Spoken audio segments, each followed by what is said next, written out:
बिस्मिल्लाहिर्रहमानिर्रहीम अस्सलामु अलैकुम रहमतुल्लाह। अब सिर्फ आसिफ अली जरदारी निशाने पर नहीं है, बल्कि उसका बेटा बिलावल भी निशाने पर आ गया है, क्योंकि दोनों ने पहले आसिफ अली जरदारी जिस तरीके से रुकावट बन के खड़ा 28वीं तरमीम के अंदर या उस मंसूबे में जो पाकिस्तान की तरक्की का रास्ता है, पाकिस्तान की आगे प्रोग्रेस का रास्ता है, उसमें आसिफ अली जरदारी जो रुकावट बन के खड़ा है उस रुकावट को दूर करना है। लेकिन बिलावल ने जो जलती पर तेल का काम किया, बिलावल की जानिब से गिलगित बल्तिस्तान के अंदर जो तकरीर की गई, वो तकरीर इतनी खौफनाक थी, तकरीर इतनी ख़तरनाक थी, और बिलावल को ख़ुद भी अंदाज़ा नहीं। उसकी वजह क्या? देखिए, बिलावल अभी जुम्मा 8 दिन हुए सियासत के अंदर आए हुए, उसे पता नहीं, उसको बड़ी जल्दी पीपल्स पार्टी की कमान मिल गई और वो यहाँ पर अपने आप को शहनशाह समझता है और एक बादशाहत के अंदर अपने आप को एक प्रिंस समझता है, जिस तरह से सऊदी अरब के अंदर प्रिंस होते हैं, जिसकी वजह से उसने इस्टेब्लिशमेंट के ऊपर हमला कर दिया। अब जो इस्टेब्लिशमेंट के ऊपर हमला किया गया तो इस्टेब्लिशमेंट ने उसको नोट कर लिया, उसका नोटिस ले लिया। तो अब सिर्फ जरदारी की बारी नहीं लगनी, बल्कि जो बिलावल है उसका नंबर भी लग गया। अब होने क्या जा रहा है, और ये अब फैसला किया गया है कि रातों रात ही आसिफ अली जरदारी का बंदोबस्त किया जाए, रातों रात ही आसिफ अली जरदारी को किसी तरह से घर भेजा जाए, क्योंकि जो रुकावट पैदा की जा रही है वो हमारे लिए नाकाबिल कबूल है। ये हमें कबूल नहीं है, ये हमारे लिए नाकाबिल कबूल है, ये अनएक्सेप्टेबल है कि किसी भी प्लान के रास्ते में रुकावट डाली जाए।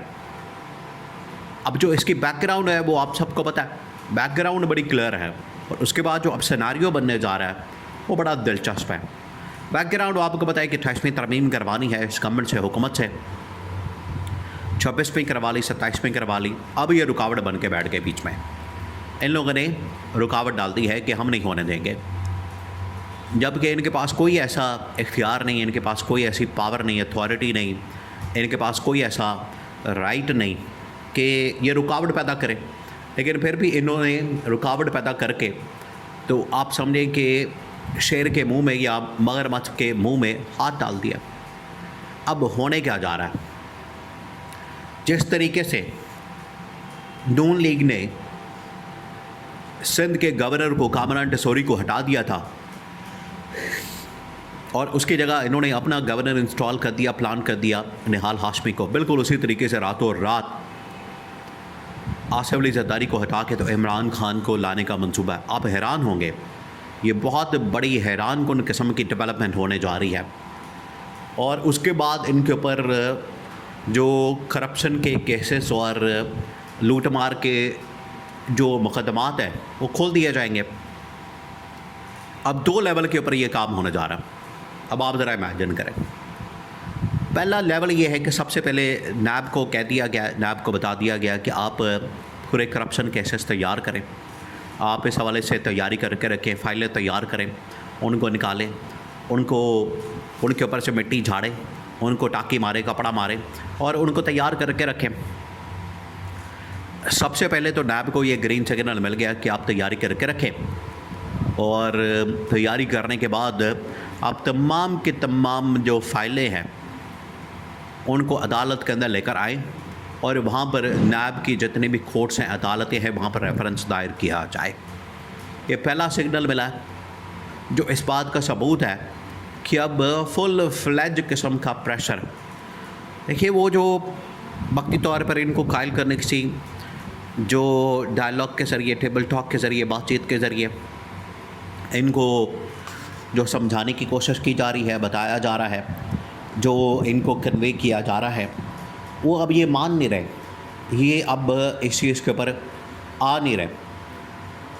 इस वजह से ये अब एक्शन सख्त किस्म का, और इनके ख़िलाफ़ अब ये कार्रवाई करने का फ़ैसला किया गया, क्योंकि ये लोग प्यार से नहीं मान रहे। इनको कन्विंस किया गया है इनको समझाया गया, इनको ड्राफ्ट बता दिया गया है कि मुकम्मल तैयार हो गया, 6 महीने की वर्किंग है उसके पीछे, और पाकिस्तान के जो पूरा का पूरा निज़ाम है उसको चेंज करना है। लेकिन फिर भी ये लोग उस तरफ नहीं आ रहे। फिर इनको कहा गया कि ठीक है, फिर हमारी मर्ज़ी है, हम अपनी मर्ज़ी से जो चाहते हैं वो करेंगे, जिस तरह से चाहें हम ये सारे मामलात को चलाएँगे। तो इस्टेब्लिशमेंट ने फ़ैसला किया। अब बजाय इसके कि इस्टेब्लिशमेंट के साथ ये को बैठते, रास्ता निकालते, बात करते, इमरान खान देखें आज जेल के अंदर मौजूद है, इसके बावजूद जेल के अंदर बैठ के वो इस्टेब्लिशमेंट के साथ बात, हमेशा उसको सपोर्ट करता है बातचीत को, कि इस्टेब्लिशमेंट के साथ बिल्कुल बात होनी चाहिए, उसको हम सपोर्ट करते हैं। बिल्कुल उसी तरीके से आसिफ अली ज़रदारी ने डबल गेम करते हुए बिलावल को गिलगित से लॉन्च कर दिया और उसने इस्टेब्लिशमेंट के ऊपर हमला कर दिया। ये उनके लिए नाकाबिल कबूल था कि हम इनके साथ बात करना चाहते हैं, हम इनके साथ नेगोशिएट करना चाहते हैं, और इनकी जानिब से हमारे ऊपर हमला कर दिया गया। ये जो हमला किया गया उसके बाद पारा हाई हो गया, पारा चढ़ गया। उन्होंने कहा कि अब हर चीज़ का हिसाब लिया जाएगा, बदला लिया जाएगा, और इनको अब बताया जाएगा कि आपने ये जो हमला किया है, आपने ये जो काम डाला है, वारदात डाली है, इसका हिसाब लिया जाएगा आपसे। इसके प्लान में ये बना दिया गया है, प्लान के अंदर ये शामिल कर लिया गया है कि ना सिर्फ आसिफ अली ज़रदारी को पकड़ना है, ऐवान सदर से निकालना है, बल्कि दोनों को अब मुल्क से भगाना है। जिस तरीके से नवाज शरीफ को मुल्क से भगा दिया गया, उसकी दौड़ लगवा दी है कि दौड़ जाओ यहाँ से, भाग जाओ, पाकिस्तान के अंदर रहना है तो फिर माफ़ी मांगो और अपने आप को रायबंद तक महदूद करो, कोई बाहर नहीं आना, कोई प्रेस कॉन्फ्रेंस नहीं, कोई इस हवाले से कोई बात नहीं, कोई चीज़ नहीं, ये इनको कहा गया। लेकिन नवाज शरीफ ने बाहर आके तकरीर कर दी और वही इस्टेब्लिशमेंट के ऊपर हमला, मुझे क्यों निकाला, यही कोशिश उसने की आसिफ अली ज़रदारी ने बिलावल के थ्रू।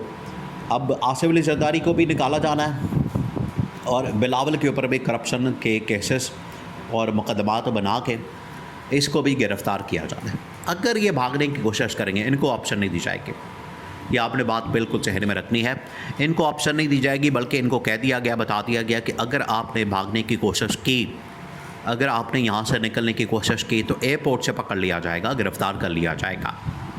ये इनको बता दिया गया और ये प्लान तैयार हो गया।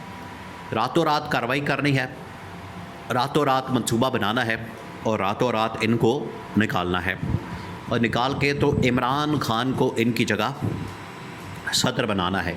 ये है मंसूबा, और इसके ऊपर अमल दरामद के लिए, प्रैक्टिकली इसको करने के लिए अगले 2 से 4 दिनों के अंदर 24 से 48 घंटे बहुत अहम है, और किसी वक्त भी ये एक्शन शुरू किया जाएगा। पूरा एक फुल फ्लैज एक्शन करके ज़रदारी को निकाला जाएगा।